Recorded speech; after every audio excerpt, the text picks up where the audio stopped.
Historia del ejercicio físico y el deporte. Cultura romana. Espectáculos públicos en la cultura romana, 753 AC, 476 DC. Las fiestas romanas se denominaban feriae y por lo general tenían un carácter agrícola o religioso en honor a los dioses. Los cargos de la administración tenían la obligación de organizar y pagar las celebraciones de los juegos con dinero público, aunque en muchos casos, incrementaban esas cantidades de sus propios bolsillos, con la esperanza de asegurarse su reelección, o para ganar el favor de aspirantes a un cargo. La asistencia a las ceremonias era pública pero no obligatoria, interrumpiéndose el comercio, el trabajo y los procesamientos en la ciudad ese día, salvo las labores de los esclavos. Las actividades físicas durante el período romano se dividen en dos grandes grupos: los espectáculos públicos y las actividades privadas. En el primer caso se encuentran las actividades físicas que se servían de espectáculos para el público y las segundas las que realizaban los romanos para su higiene, mantenerse en forma, entretenerse o jugar. Las luchas de gladiadores tuvieron sus orígenes en antiguos ritos funerarios etruscos, organizados por los patricios en honor de sus familiares fallecidos y que no eran exclusivos de las antiguas tribus asentadas en la península itálica. Los munus gladiatorium, o en plural munera, eran en su origen un regalo que se hacía a los difuntos nobles para que su alma descansase en paz. Con el tiempo se convirtieron en los regalos ciudadanos ricos, o cargos públicos de alto estatus ofrecían a favor del pueblo romano para su diversión. Se tiene constancia de su celebración entre los etruscos con el nombre de Bustuarii, desde el 964 a.C., aunque en Roma no se comenzaron a celebrar hasta el 105 a.C. La mayoría de la información sobre los espectáculos romanos disponemos de ella a través de la ley ursonense, encontrada en Urso, Osuna, y la ley itálica. Los juegos eran financiados por un editor, que pagaba los juegos y que para ello contaba con la ayuda de un procurator, que era quien se encargaba de organizar y pagar al lanista, dueño y gestor en otras etapas de la escuela de gladiadores. La cantidad de personal necesario para celebrar estos espectáculos era enorme, y en su mayoría eran esclavos. Los combates solían desarrollarse con la música que tocaban los músicos que se encontraban en la arena para amenizar los combates. Para dirigir los combates existían los doctores, que era una especie de árbitros especializados en cada tipo de combates según los tipos de gladiadores. Para entrenar en las escuelas de gladiadores no se les dejaba las armas auténticas, sino que entrenaban con espadas de madera, con las que golpeaban contra un poste vertical llamado palus, y con escudos de mimbre. Había 4 niveles de entrenamiento con el palus y el grado de primus palus se otorgaba cuando sobrevivir al primer combate. Los muneras se estructuraban en diversas fases. En primer lugar, se celebraba la lusio, que eran combates sin importancia en los que los nuevos gladiadores demostraban su destreza y se daban a conocer. Normalmente se celebraban varios combates a la vez. En esta fase también se celebraban combates cómicos, o upagniarii, con mazas o látigos, así como los combates de mujeres gladiadoras. En la segunda fase se realizaba el desfile de los combatientes, así como el de sus armas, la pompa, y era donde los gladiadores pronunciaban ante el emperador o el editor que organizaba los combates la famosa frase de «Salve, los que van a morir te saludan». En la tercera fase se realizaban los venatio, o espectáculos con animales, que podían ser de varios tipos y por último, para finalizar la mañana, se desarrollaban los noxii, o ejecuciones de condenados, que también podían ser muy diferentes y que cuando empleaban fieras para ello se denominaban damnatio ad bestias, condenado a las fieras. Con eso se terminaba la mañana y se iban a comer. Por la tarde tenían luchar los ludii gladiatorii, luchas de gladiadores, en donde se enfrentaban los mejores y más conocidos gladiadores y en donde combatían solo una o dos parejas al unísono. Y para finalizar el día se realizaba la desparsio, o lanzamiento al público asistente de pan y otros tipos de regalos, como esclavas, o participar en la cena organizada por la noche por el editor. Cuando un gladiador se reconocía perdedor, levantaba un dedo pidiendo clemencia, tal y como ya hacían en la época griega luchadores, para que fuera el editor el que decidiera su futuro y en la mayoría de los casos consultaba al público. Si consideraban que debería morir indicaban con su pulgar a la yugular y gritaban «yugula», y si le perdonaban la vida señalaban con el pulgar hacia atrás gritando «mite, despídelo». A los vencedores se les entregaba la palma de la victoria, y un premio del editor, premium, o incluso dinero y regalos de una multitud agradecida, que el vencedor ponía en una bandeja de plata que también le entregaban. También podían concederle la rudis, espada de madera, que suponía conseguir en el caso de los esclavos, la manumisio, emancipación o libertad. Los gladiadores por lo general se quedaban con el dinero de sus premios y los regalos que recibían, además de ganar fama, honores y admiración entre las mujeres. Sin embargo, nunca fueron bien considerados socialmente, hasta el punto de que alguno moría. No podía ser enterrado en una necrópolis, sino que debía enterrarse a las afueras de las ciudades en terrenos reservados por las escuelas de gladiadores. Para ese fin, había muchos tipos de gladiadores que se especializaban en la utilización de diferentes armas y técnicas de combate específicas, y no todos coincidieron en la misma época. No era tan habitual como parece la muerte de un gladiador, puesto que si era condenado a muerte el editor debía abonar al lanista un precio 50 veces superior al de su alquiler. Además de los esclavos y prisioneros, otras dos fuentes de provisión de gladiadores eran los legionarios que al terminar su periodo de alistamiento en el ejército no se adaptaban a la vida normal y se metían en un ludum gladiatorium, escuela de gladiadores. Y otro tipo de gladiadores eran los hombres libertos, que por causa de deudas se veían en la necesidad de meterse a gladiador, prometiendo fidelidad a su lanista por un periodo de 5 años para poder pagar sus deudas, auctorati. Entre los tipos de gladiadores destacan: el murmillo, llevaba en la cresta del yelmo, mirmo, el símbolo de un pez, luchaba con una espada recta, gladius, y a veces con lanza, y con un escudo gálico rectangular muy largo. Protegía las piernas y el brazo con unas vendas de cuero, manica. El tracio llevaba un casco de borde ancho que cubría toda la cabeza,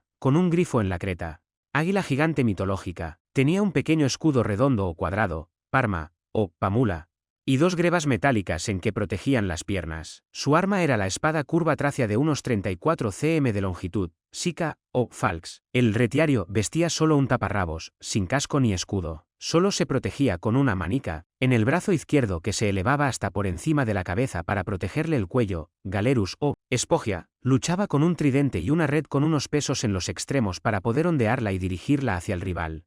Con un cordel atado a la muñeca para poder recuperarla. También portaba un puñal, pugio. El samnita fue el primer tipo de gladiador, que desapareció a principios del periodo imperial. Su nombre procedía de los samnitas, poderosa tribu itálica de la región de Campania, con la que los romanos libraron 3 grandes guerras. Estaban armados con un gran escudo más largo que ancho, scutum, de gran tamaño que les cubría desde los hombros hasta las espinillas, y un casco emplumado, galea. Luchaba con una espada corta. Otro gladiador era el oplomachus, que usaba perneras acolchadas con espinilleras largas, ocre, una protección para el brazo, manica, en el brazo armado y un casco con ala que se podía adornar con un penacho de plumas en la parte superior y con una pluma a cada lado.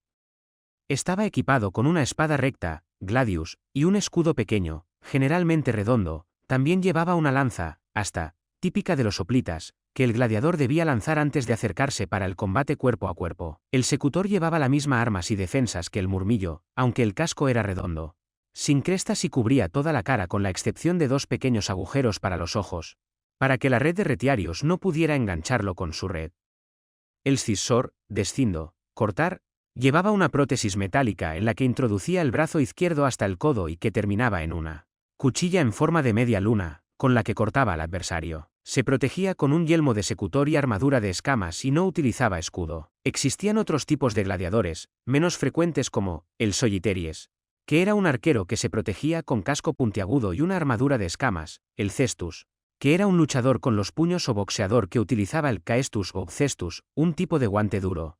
Por lo general no utilizaba armadura; el equite, que luchaba a caballo con espada o lanza y tenía armadura de escamas, un escudo de caballería redondo de tamaño mediano, parma equestris, y un casco de ala ancha con 2 plumas decorativas y sin cimera. Por lo general, luchaban solamente contra otros equites. El esedarius luchaba desde un carro, esedum.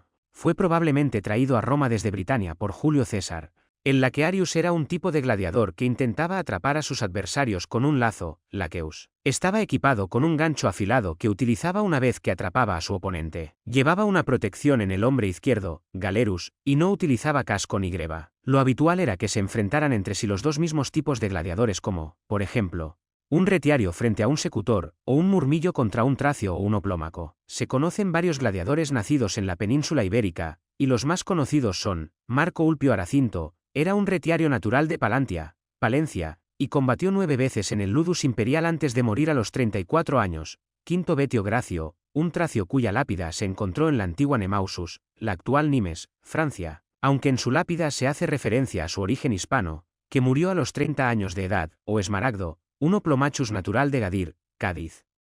Los espectáculos de la venatio podían ser de varios tipos. En unos casos solo se montaban escenarios de acuerdo al lugar en donde habían cazado un tipo de animales y se presentaban ante los ciudadanos algunos animales raros que existían en los dominios romanos. Si se presentaban hipopótamos o cocodrilos, se montaban escenarios con ríos o lagunas, dentro de la arena del anfiteatro y con palmeras o lo que fuera necesario. Otro tipo era la lucha entre dos tipos de fieras, por ejemplo, entre un toro y un león. Otro tipo era la lucha entre una fiera y un hombre especializado en la lucha contra animales, a los que se les denominaba bestiarii y tenían su propia ludus, escuela de entrenamientos. Por último, la utilización de fieras para las noxii, o ejecuciones, que si se realizaban con fieras se denominaban damnatio ad bestias, condenado a las fieras. Las venaciones eran de 4 tipos. Las exhibiciones que se realizaban para que todos los ciudadanos conocieran los animales existentes en los dominios romanos, otros eran luchas entre 2 tipos de animales, otros eran luchas de hombres, bestiarii, contra animales, y otro tipo que era la utilización de los animales para la ejecución de condenados en diferentes formas. Noxii, las carreras de carros era el deporte más popular en la antigua Roma y se desarrollaban en los circos. Se competía por equipos, que se denominaban cuadras, o factions, que se identificaban por sus colores, la blanca, la verde, la azul y la roja, aunque en el periodo de Diocleciano se añadieron 2 más, la púrpura y la dorada, pero que desaparecieron al morir el emperador. Los carros salían de las carceres, o cuadras, colocándose en línea por sorteo y cuando el organizador y financiador de la prueba, editor, lanzaba al terreno un trozo de tela llamado mappa, daba comienzo la carrera. El vencedor no era el conductor del carro, auriga, sino el propietario del mismo y los honores se le otorgaban al caballo de la izquierda, funalis, que era el que corría más cerca de la espina. Había varios tipos de carros: vigas, 2 caballos, trigas, 3 caballos, cuadrigas, 4 caballos, y hasta de 10 caballos, decemiuge. Los aurigas eran profesionales y eran muy comunes las apuestas entre los espectadores. Para controlar el número de vueltas se utilizaban como marcadores unas estatuas de delfines insertadas en una barra, en donde iban girándolos y en algunos casos también unos huevos de los que iban saliendo alguna figurilla al abrirlos. El número de vueltas de una carrera era generalmente de 7 y posteriormente pasaron a 5, y las carreras que se disputaban en un día eran normalmente 12, aunque en la época de Nerón llegaron a celebrarse hasta 24 carreras, siendo en casi todos los casos de una gran violencia por los choques que se producían entre los carros.